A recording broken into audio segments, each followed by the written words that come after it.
Hello and welcome to your in-depth weekly horoscope forecast for week commencing the 30th of December for the Sun or the Ascendant. If you've yet to subscribe to my channel, I'd be honoured if you did so now. This week begins with the Sun combining with Jupiter. This is a wonderful energy of growth. We had it last week, but they're still together on Monday and Tuesday. So this is a really wonderful combination to have to bring the curtain down on 2019. But it is a week when we are going to have the shift on Friday of Mars into the sign of Sagittarius. Now, it has been going through the sign of Scorpio, which it governs over the previous 5.5 weeks before this week. But I think this move into Sagittarius is quite expansive and it's quite optimistic. But the energy that's building up is very much focused on the sign of Capricorn with the stellium that's developing in that sign. And of course, Saturn and Pluto are getting ever closer together, ready for the exact conjunction which begins on the 6th of January, but peaks in its absolute entirety on the 12th in that alliance that we've all been speaking and thinking about on the 12th of January. But this week, Venus and the Sun are actually forging, Venus in the sociable sign of Aquarius, are actually forging a semi-sextile to Neptune. So our ability to tune into others is actually going to be really crucial, particularly as when this new year begins, the moon is going to be alongside Neptune in the sign of Pisces. So that's a very perceptive rendering influence. It's asking us not to ignore how we feel, how we might get an instinct about something. So that's an energy that can really guide us throughout 2020 if we think of this as being our solar return overview forecast.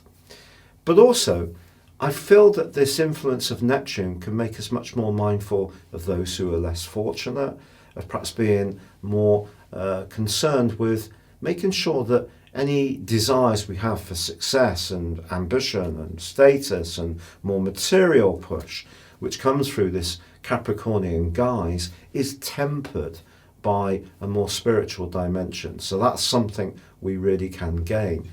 But also at the turn of the year, Jupiter and Mercury are in a glorious combination, and they are angling across to Uranus. So thinking outside the box is going to be especially important. But the interesting thing with Uranus in the sign of Taurus, as it has been since last March, and of course there was that 5-month sojourn in 2018 from mid-May to mid-October, the thing about Uranus in Taurus, it's about asking us to break down the things that we actually like to keep fairly static, that we like to have routine around, that we could be a bit more rigid around. So what we're being asked to do is shake up our ideas, be more open-minded, be more enterprising, but at the same time trying to find solutions which are quite tangible. That's coming through the earth influence of both Taurus and Capricorn. So it's a very interesting week. We also have a quarter moon, which is in the sign of Aries on Friday, and that's angling to the Sun in Capricorn.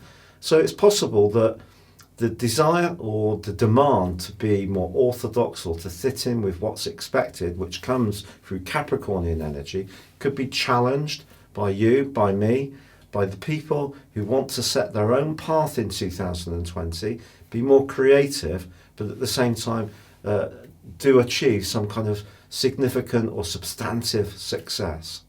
It's been a real pleasure being with you. Good luck and goodbye.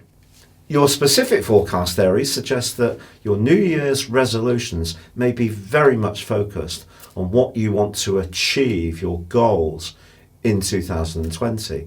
Now that might seem a pretty normal thing for all of us to think at this time of year, but I think it's going to be particularly a desire to raise your profile, to receive greater recognition, to expand in some kind of way. Now, Mars, your ruler, is going to give you dramatic help from Friday, but also on the same day, the quarter moon in your sign can see you pushing back up against convention. This may mean that you're going to want to break away from the expectations of people close to you. It could be your elders. It could be a boss who has a particular plan in mind for you, but you may have your own ideas. And if you do find yourself being more imaginative in terms of shaping those New Year's resolutions, then go for it. But there is the potential for kinship, for getting together with people in a more sociable environment, which is going to come through the fact that the midpoint between the moon in Pisces, which actually is going to make you very, very psychic, as you see in the new year, and Neptune is actually conjunct Venus in Aquarius.